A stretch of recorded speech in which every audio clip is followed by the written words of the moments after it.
Bonjour à tous. Aujourd'hui, nous trouvons à Bergheim, dans le Haut-Rhin, sur le projet de Monsieur Jacob, qui a entrepris la rénovation d'un domaine viticole pour y créer une promotion immobilière de 18 logements. Il a fait appel à notre partenaire, la société MLC Chauffage, située à Valf, dans le Bas-Rhin, afin de réaliser tous les travaux de chauffage, à commencer par la chaufferie, dans laquelle je me trouve, jusqu'au module thermique d'appartement, donc les MTA, situés dans chaque logement. Donc la chaufferie est composée de 2 chaudières PC70 de la marque ETA. Elle fonctionne en cascade, ce qui assure une plus grosse puissance de chauffe et une variation de puissance intéressante puisqu'elles peuvent fonctionner en alternance ou combinées. La chaufferie est également équipée d'un ballon tampon de 1500 litres pour un confort de chauffe constant. Le MTA, donc le module thermique d'appartement, qui est installé dans chaque logement, permet, à partir d'un départ de la chaufferie, de produire l'eau chaude sanitaire et le chauffage. De plus, les chaudières sont alimentées par des pellets qui se situent dans un silo juste à côté de la chaufferie et ce sont 2 vis sans fin qui ramènent les pellets dans la chaudière. Je passe maintenant le relais à Mélodie qui va procéder à l'interview de Monsieur Jacob et de Lucas Martz. Donc bonjour Monsieur Jacob. Bonjour. Je voulais savoir pourquoi vous avez choisi une chaudière biomasse et principalement au pellet. Alors, une chaudière biomasse, c'est principalement au pellet pour diverses raisons. Des raisons évidentes et techniques, premièrement. C'est-à-dire, nous nous retrouvons ici à Bergheim, village légèrement en hauteur. Donc, la nappe phréatique très basse. Problématique pour la trouver. Donc, la géothermie avec une PAC OO problématique. Ensuite, chercher du gaz naturel, c'est peut-être pas ce qui est aujourd'hui le plus écologique, allons-nous dire. Les énergies fossiles. L'électricité, oui, même s'il y a des belles évolutions aujourd'hui dans les radiateurs et dans l'économie de chauffage, c'est pas non plus ce que je voulais comme énergie. Et je cherchais effectivement une énergie renouvelable, totalement renouvelable. Alors bien sûr les biomasses, mais chauffage au pellet, au bois, les pellets étant des déchets de bois. Et il ne faut pas oublier que ce projet est construit sur des murs du XVIe siècle. Et au XVIe siècle, on chauffait au bois. Donc, en fin de compte, c'est une belle continuité. Au retour de l'histoire, on chauffait au bois, on continue de chauffer au bois. Et avec des déchets de bois, à fortiori. D'où le choix d'une chaufferie ETA. Et parce que surtout, ça a été conseillé par une société que je connais depuis fort longtemps, société MLC. Donc, monsieur Martial Martz et Lucas Martz, société qui j'ai une totale confiance, avec un savoir-faire réel et qui ont aussi su s'orienter vers des innovations, à savoir le chauffage en pellet, des chaufferies avec des chaudières en cascade, et avec effectivement ce savoir-faire qui nous allait, et ce respect des délais et des engagements. Et du coup, justement, est-ce que vous appréciez l'utilisation de cette chaufferie, de cette chaudière? Vous êtes satisfait de cette installation? Alors, grande interrogation au départ, parce que fallait connaître ce système. Donc, comme je vous le disais précédemment, grande confiance envers M. Lucas Martz, mais ça ne suffit pas. Bien sûr, pour un tel investissement relativement lourd, M. Martz vous en parlera après, je suppose, il fallait être certain que les différents copropriétaires ou utilisateurs allaient être satisfaits d'une part de l'installation et d'autre part du coût énergétique. Aujourd'hui, après 80 jours d'exploitation, en période hivernale, en période d'inachèvement de certains locaux, c'est-à-dire ouverts à tout vent, avec une multitude d'entreprises qui interviennent encore, c'est-à-dire dans des conditions nullement optimales, on se situe à moins de 8 kg de pellets par jour par appartement. C'est-à-dire aujourd'hui une consommation de peu ou prou, avec certaines installations, certains frais annexes compris, à moins de 5 € par jour, par appartement. Je pense qu'effectivement, le pari de l'entreprise MLC de nous convaincre de prendre ce type de chauffage est gagné, d'une part, et d'autre part, à moins de convaincre maintenant sur la longue les différents utilisateurs qu'ils ont eu raison de me faire confiance également dans cette promotion, sur ce choix de chauffage. D'accord. Et du coup, comment vous avez découvert la marque ETA? C'est Lucas qui vous en a parlé ou? J'aurais aimé vous dire chez le boulanger sur un prospectus, non, ce n'est pas le cas. C'est M. Lucas Martz qui nous en a fait part. Il a D'accord. dit, écoutez, on pourrait aller vers un chauffage au pellet, ce que je vous disais, et je connais une belle entreprise européenne, autrichienne, donc à quelques encablés de voiture. Hein, allez, je veux dire une petite demi-journée, grosse demi-journée, on y est, s'il devait y avoir un pépin. Qui sont producteurs et constructeurs de leur propre chaudière, presque toute une partie. Donc ça aussi, c'est un réconfort. C'est pas un produit chinois, bien que je n'ai rien contre les produits chinois. C'est des produits de fort bonne qualité, mais là, j'avais un produit européen avec un savoir-faire autrichien. Pour avoir travaillé dans une vie antérieure avec des produits autrichiens ou germaniques, je savais que j'avais affaire à une belle maison. Donc lui, aujourd'hui, presque pas, je touche du bois, on n'en trouve pas, sauf dans les pelets, à l'intérieur de la chaudière. On n'a pas eu de soucis au démarrage. Quelques soucis de pression, bien évidemment, mais pas d'alimentation, pas de problème de vis sans fin, pas de problème de prise en cascade de l'une des chaudières par rapport à l'autre. En fin de compte, pas de gros soucis, voire même pas des soucis mineurs lors de la mise en route. Nous serons connectés d'ici peu, donc gestion à distance en plus, d'une part par l'entreprise MLC, d'autre part par le syndic de copropriété ici, double sécurité, pas grand chose à dire. Et ce qu'il faut associer là-dessus, ou conjuguer en plus, c'est que l'entreprise Martz nous a trouvé également un fournisseur de pellets qui travaillait avec, je dirais, des scieries ou des sociétés qui produisent des pellets sur des déchets de pellets avec du bois raisonné, donc de gestion de forêt raisonnée. Là aussi, important pour nous. D'accord. Et un fournisseur local. Oui. Donc on se retrouve avec une entreprise locale, plus en câblure, on se retrouve avec un fournisseur de pellets local, à côté de l'entreprise MLC à Valf, quelques kilomètres. Et aujourd'hui, on ne peut être que pour l'instant satisfait. Parfait. Ben, merci beaucoup, Monsieur Jacob. Ce fut un plaisir, en tout cas, de découvrir votre travail, découvrir les logements que vous avez créés, découvrir vraiment ce que vous avez fait de cet endroit. Puisque mine de rien, c'est quand même quelque chose qui renaît de ses cendres. Et c'est vraiment important, je pense, dans l'ère où nous sommes aujourd'hui, pour arriver à quelque chose de positif, aussi bien au niveau de la nature, au niveau de l'environnement, qu'au niveau aussi du confort des personnes. Donc voilà, merci pour eux et merci pour... Merci à l'entreprise MLC, surtout parce que sans Oui. l'entreprise MLC, vous n'auriez pas été ici. Complètement. Voilà. Donc aujourd'hui, c'est MLC père et fils, bientôt fils et père, Oui. qu'il faudra remercier. Ah oui, bah, merci beaucoup en tout cas d'avoir Et pu... bien sûr, c'est un partenariat, mais c'est pas seulement l'entreprise Lucas et Martial Martz, c'est aussi l'ensemble des électriciens, des maçons qui peuvent intervenir, parce que une bonne chaudière avec une mauvaise isolation, ça ne sert à rien. Donc c'est effectivement, on a su conjuguer avec le savoir-faire de l'ensemble des corps de métier qui sont intervenus. Et ça aussi, c'est une réussite, c'est que l'ensemble des savoir-faire ont permis une très belle réalisation. Merci à vous. Merci beaucoup. Merci beaucoup, Monsieur Jacob, pour vos réponses. Alors, comme je vous le disais au début de la vidéo, il s'agit d'un ancien domaine viticole transformé en logement. Sur cette vidéo, vous pouvez voir l'étendue de la propriété, et notamment les 5 bâtiments différents. Donc, il y a le bâtiment A, le bâtiment B, le bâtiment C, le bâtiment D et le bâtiment E. Monsieur Jacob nous a très gentiment fait visiter les lieux. Nous avons d'abord visité un logement. Lors de la rénovation, il a veillé à ce que le plus d'éléments d'origine possible, comme les poutres ou les différents niveaux au sein de l'appartement. Nous avons ensuite pu observer l'escalier, ainsi que la porte d'entrée et le carrelage d'origine présent dans la maison de maître, donc c'est le bâtiment E. Enfin, nous avons fait un tour dans la cave où toutes les cuves de vin en béton étaient encore présentes. Au total, il n'y avait pas moins de 600 000 litres de capacité de stockage. On a d'ailleurs pu observer le réseau de câblage qui relie la chaufferie aux habitations. Lucas Martz nous expliquait d'ailleurs: Tous les tuyaux blancs, c'est les miens. Tout ce qui est blanc. On parle de 535 mètres linéaires en tout sur le chantier.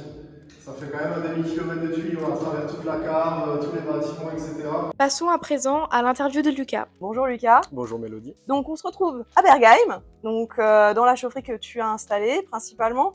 Et du coup, on va un petit peu discuter de ce que tu as fait. Donc déjà, pourquoi avoir décidé de travailler avec ETA? Pourquoi avoir décidé de travailler avec ETA? Je dirais que cela m'a été proposé dans ma carrière qui est certes pour l'instant relativement courte, on compte ça en dizaines d'années. J'ai pu travailler avec pas mal de marques de chaudières biomasse que je ne citerai pas. J'ai pu voir un peu l'étendue et puis les possibilités qu'offrait chaque marque et j'ai retenu la marque ETA, on va dire par sa complémentarité et par son adaptation à chaque projet. Chaque projet est différent. Comme ici à Bergheim, on a un projet de plusieurs logements avec une chaufferie centralisée au biomasse. L'avantage, c'est que la chaudière ETA sait parfaitement s'adapter à chaque projet, que ce soit pour de l'industriel, pour de la copropriété ou pour un simple particulier. D'accord. Et du coup, quel a été l'intérêt de coupler les chaudières ETA à un module thermique d'appartement comme tu nous as montré tout à l'heure? L'avantage du module thermique d'appartement, en tout cas celui qu'on a proposé à Monsieur Jacob pour son projet, celui de chez Oventrop offre vraiment les capacités et les avantages d'un chauffage individuel tout en ayant un chauffage centralisé au granulé. Il permet vraiment à l'utilisateur, au locataire, de pouvoir gérer sa température dans la pièce, que ce soit pour son chauffage lui-même, de pouvoir gérer sa consommation, de pouvoir gérer sa température d'eau chaude. Également, ça intègre le comptage thermique et le comptage d'eau chaude, donc ça facilite tout ce qui est des charges syndicales, etc. Et tout ça dans un espace restreint, épuré, et puis ça s'intègre parfaitement dans les logements, dans des coffrets métalliques qui sont très, voilà, c'est sobre. Donc ça permet de ne pas avoir une grosse usine à gaz et d'avoir les avantages d'une chaufferie individuelle. Et du coup, comment tu as ressenti cette installation? Ça a été difficile? Tu as eu des difficultés à surmonter? C'était très intéressant depuis le début. J'ai tout de suite été très motivé par le projet. Ça fait des années qu'on travaille maintenant avec Monsieur Jacob, avec l'architecte Monsieur Venling, avec tous les autres corps de métier, les électriciens, etc. J'ai tout de suite été très pris par le projet dès le premier jour où je suis venu ici. On a su trouver des réponses, on avait des questionnements. On a été très bien accompagné par Energy Concept pour ce projet et franchement passionné. J'ai vu le projet du début à la fin. Je me suis occupé de tout en passant par le chiffrage, par la facturation, par les réponses techniques, les études techniques, la réalisation sur le terrain. Donc très content du chantier, de son déroulement. On n'a vraiment pas eu de pépins. Tout s'est très bien passé et surtout qu'on voit maintenant que ça fonctionne et qu'on voit les bénéfices et les avantages et qu'il n'y a pas eu de soucis majeurs. Donc très satisfait. C'était un très bon projet. J'en ai appris plein de choses. D'accord. Et effectivement, tu disais que tu as été accompagné par Energy Concept. Tu peux nous en dire un petit peu plus? Alors depuis le début, par le biais de leur service commercial, on a été accompagné par Energy Concept. On a toujours une très bonne relation depuis maintenant plusieurs années. Depuis que je suis chez MLC Chauffage, depuis que je suis rentré dans le monde du chauffage, j'ai toujours connu Energy Concept. On est très bien accompagné, on a des réponses techniques. Il se fait rare aujourd'hui d'avoir un interlocuteur direct pour une marque ou un revendeur de chaudière, où on a le numéro personnel de ces techniciens ou de ces dirigeants. C'est le cas avec Energy Concept, où vraiment on a la possibilité d'avoir cette relation de confiance, où quand on a un problème, on peut appeler, on a une réponse. D'autant plus que Energy Concept est une marque alsacienne, je suis alsacien, donc forcément, ça ne peut que marcher. Et ouais, on a toujours été très bien accompagnés et ils nous suivent encore sur plein d'autres projets, qu'ils soient mineurs ou majeurs. On a toujours été très bien accompagnés et puis je ne vois pas pourquoi ça ne pourrait pas continuer. C'est sûr. Et donc, explique-nous un petit peu comment s'est mis en place le projet, pourquoi avoir choisi une PC, pourquoi l'utilisation du pelet, explique-nous un petit peu le chantier. Alors comme l'a expliqué Monsieur Jacob, pourquoi l'utilisation du pelet? Aujourd'hui, on recherche une énergie qui est renouvelable avant tout. Il faut savoir que pour tout ce qui est collectif, on a du mal à trouver des énergies qui soient viables, où c'est structurellement possible.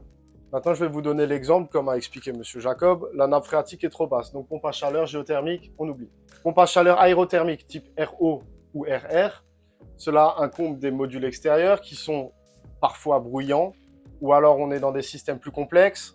On a préféré abandonner cette idée.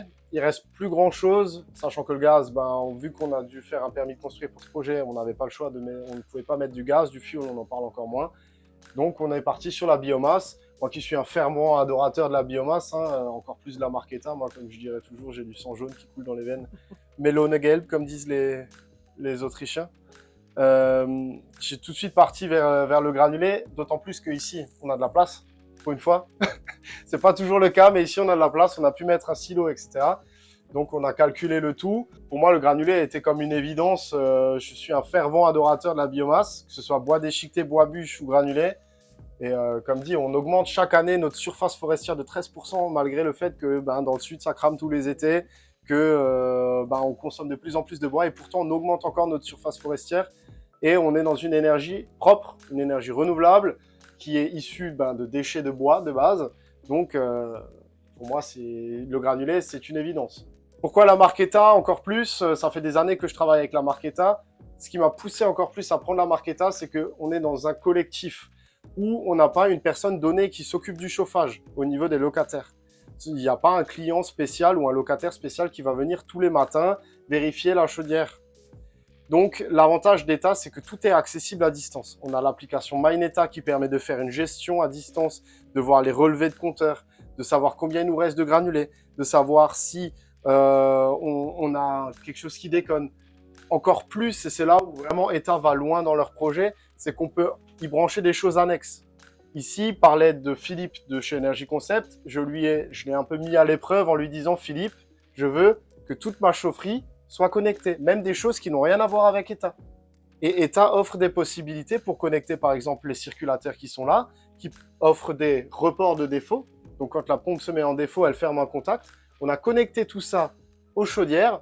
Donc aujourd'hui, si j'ai quoi que ce soit qui casse dans la chaufferie, je reçois un mail. Donc je suis le premier averti. C'est un gage de confiance envers moi, envers le promoteur qui m'a fait confiance, qui sait que derrière, on a mis en place un contrat pour ce qui est de la gestion des granulés, le vidage des cendriers, la maintenance, etc.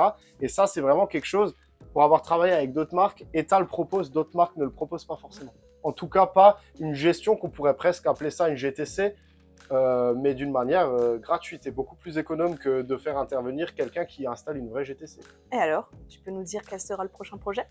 Alors le prochain projet, j'ai un pôle de santé à Wagenbourg-Eggental qui va fonctionner avec du granulé. Je suis en train de finir une promotion immobilière aussi à Indisheim qui fonctionnera également au granulé avec une chaudière modèle PC, mais un peu moins puissante. J'ai encore un projet à Fegersheim, également 6 logements, promotion immobilière qui fonctionnera aussi au granulé. Et puis je crois, dans les grandes lignes, c'est à peu près tout. J'ai encore quelques clients par gauche, à droite, qui de plus en plus qui voient un peu ce qu'on fait, qui voient les vidéos, comment on installe ça, qui nous font confiance. J'aurais déjà pu bosser un peu partout, en Belgique, en Bretagne, à Paris, on m'a déjà demandé un peu partout. Mais voilà, c'est le fait qu'on mette en avant la biomasse et qu'ils voient vraiment que quand c'est bien géré, on a réellement une plus-value, quoi. On n'a pas parlé de consommation. Enfin, Monsieur Jacob, on a parlé, mais aujourd'hui, on est sur une consommation qui est vraiment limitée. Hein. On est à 10 tonnes pour quasiment 80 jours de consommation, divisé par 18 logements, on est à 8 kilos par logement, c'est vraiment pas grand-chose. Hein. Tu le disais toi-même, en plus, cette installation pourrait être décuplée à une autre échelle, On etc. est sur une échelle moyenne, aujourd'hui, 140 kW, c'est pas non plus du très gros, c'est déjà quelque chose d'intéressant. Mais on peut voir ça, et puis moi j'invite n'importe quelle ville qui a envie de chauffer tout un quartier avec du granulé à le faire. Alors certes c'est une logistique, mais si on y met les moyens et si on essaie à trouver des solutions techniques, on a moyen de décupler ça x 10 et puis de chauffer des quartiers entiers, et puis c'est une énergie verte. Et à moindre coût en plus. Et à moindre coût. En tout cas, merci beaucoup Lucas. J'espère qu'on se reverra bientôt pour de prochaines aventures. Yes. Merci beaucoup. Alors merci d'avoir regardé cette vidéo et on se retrouve bientôt pour un nouveau débrief client.